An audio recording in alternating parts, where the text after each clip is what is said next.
Per questa ricetta utilizzeremo una pasta violata che è un po' differente da quella solita, ha un po' più strutto rispetto a quella tradizionale a cui siamo abituati per altri dolci, quindi utilizzeremo metà farina zero, metà semola di rimacinata e in questo caso sono 200 grammi e circa 80 grammi di strutto. Poi aggiungeremo chiaramente dell'acqua tiepida, questa un po' circa un bicchiere, però vedete voi perché dipende dal livello di assorbimento delle farine. Poi vi faccio vedere esattamente qual è la consistenza. Deve essere morbido comunque il panetto, elastico e morbido. E poi 2 pizzichi di sale. Allora, come dosi sto utilizzando come proporzioni quelle che mi ha passato la mia amica Lisa di Lisa in Cucina. Quindi cominciamo subito la lavorazione. Lavoriamo tutto insieme queste farine ottenendo una sabbia, quindi così semplicemente, vedete, in questo modo, e continuiamo a lavorare così finché sarà tutto incorporato nelle nostre farine. È abbastanza facile in realtà, Vedete, questo è il metodo secondo me più furbo, perché riuscite a creare la sabbia in modo semplice e tranquilli perché non si attacca alle mani, vedete? La sabbia iniziamo ad aggiungere l'acqua, saranno un circa 170 ml, però chiaramente fate così un po' per volta, incorporate e vedete un po' quando il panetto va bene. Allora, giunti a questo punto, vedete la consistenza è giusta, va soltanto lavorato un po' e quindi per lavorarlo fate così. Continuate così. Tirate indietro e polso. La lavorazione è sempre quella della classica pasta violata, non è molto dissimile dall'altra, solo che questa è un po' più grassa, perché qua parliamo di un dolce che va fritto e deve creare delle bolle, quindi deve essere un po' più grassottella, ecco. Questo è il formaggio che dovete usare, che è un formaggio specifico per questo tipo di preparazione. Se non siete in Sardegna e avete difficoltà a trovare questo tipo di formaggio fresco, potete puntare un primo sale. Diciamo che ci sta lo stesso, non è proprio quello, ma ci si avvicina particolarmente. Allora, come ingredienti per il ripieno serviranno circa mezzo chilo di questo formaggio e la scorza di un limone biologico, bella abbondante chiaramente. Gli ingredienti sono solo questi, facile, no? La nostra pasta violata è pronta, come vedete la consistenza è questa, è liscia e morbida, deve essere così. Pellicola trasparente e ci occupiamo del ripieno.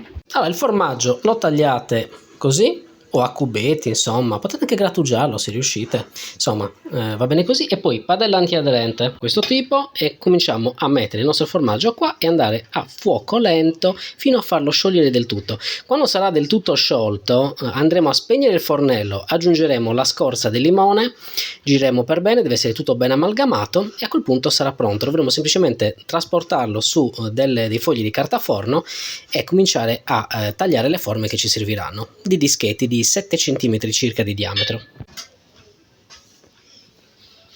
Fiamma bassa e con un mestolo girate di continuo, dovete stare attenti che non si bruci chiaramente, deve sciogliersi dolcemente.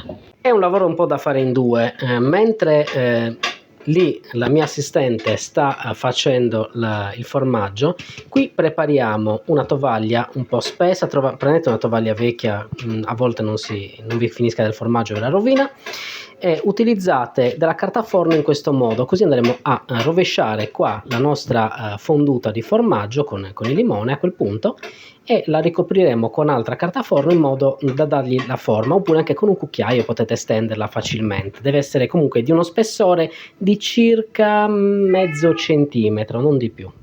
Allora, questa è la parte più lunga, in realtà ci si mette più tempo a fondere il formaggio che a fare tutto il resto, credo. Diciamo tempo 3-5 minuti, arriviamo a questo punto, vedete? Quindi sta già cominciando ormai a diventare una crema, non ci vorrà moltissimo, Qui ormai ci siamo quasi, Vedete che ormai non ci sono quasi più grumi e quindi siamo alla fine. Quando arriveremo all'incirca a questo punto, adesso lo facciamo andare ancora un pochino però, deve diventare proprio bello sciolto, spegniamo il fornello e aggiungiamo il limone, quindi mescoliamo per bene e la nostra farcia sarà pronta, andrà semplicemente stesa. Adesso ci siamo, quindi aggiungiamo, spento il fornello, aggiungiamo il limone, aiutami con la spatola, fallo scendere. Ok, mischia bene adesso? Certo. così per bene, deve essere... sì, si sente forte. E poi passiamo, lo lasciamo riposare poco a poco e poi lo passiamo sulla carta forno. Allora, ecco il nostro composto steso sulla carta forno, l'abbiamo un po' pianeggiato con il mestolo e lo lasciamo raffreddare così e poi creeremo i nostri dischetti. Utilizziamo una forma di questo tipo, 6-7 cm, quello è il diametro giusto. Allora, come arnese per ritagliare le seadas c'è questo che potete comprare apposta, oppure utilizzate la rotella decorativa, vedete un po' voi.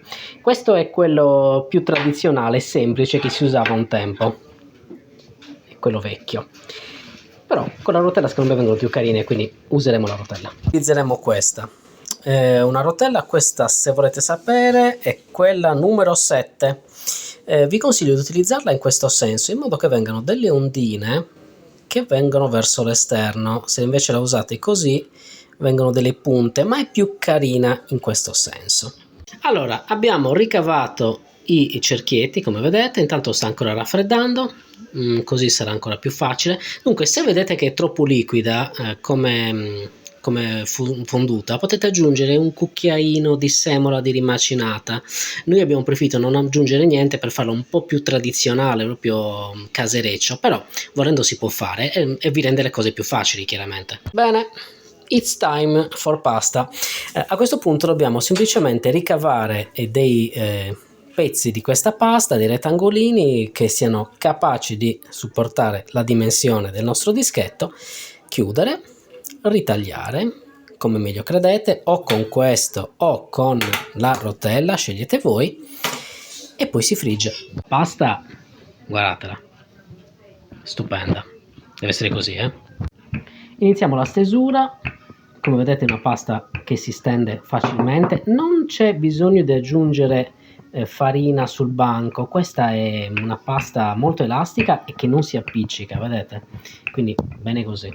Allora, mentre la mia spoglina sta lavorando, voi vi ricordate una cosa: non deve essere troppo spessa questa pasta, mi raccomando, perché va anche doppia, quindi ci sono dei punti in cui non c'è l'impasto all'interno, insomma, sottile.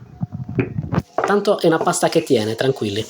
Ma se vi state chiedendo perché non utilizziamo la nonna papera, il motivo è che questa pasta tende a scivolare sulla nonna papera e quindi andreste a dover utilizzare anche della semola per renderla lavorabile, con il problema che diventa sempre più secca. Quindi comunque conviene farla così al mattarello, alla vecchia maniera. Fate caso a quanto è brutta questa stesura, però se avete difficoltà a fare così, a lavorarla sul banco, direttamente sulla carta forno con un altro foglio di carta forno sopra, e così vi sarà più facile. Tra l'altro, una volta che avrete ritagliato, sarà già pronta da mettere in frigo con questa carta, quindi scegliete voi, vedete un po' cosa preferite e come vi trovate meglio. Posizioniamo un disco di formaggio così, vedete che è all'incirca mezzo centimetro di spessore, aggiungiamo un altro lembo di pasta sopra, fai così, attenzione che si attacca facilmente, ricaviamo la nostra forma aiutandoci con le mani come se fosse un raviolo, perché in effetti quello è.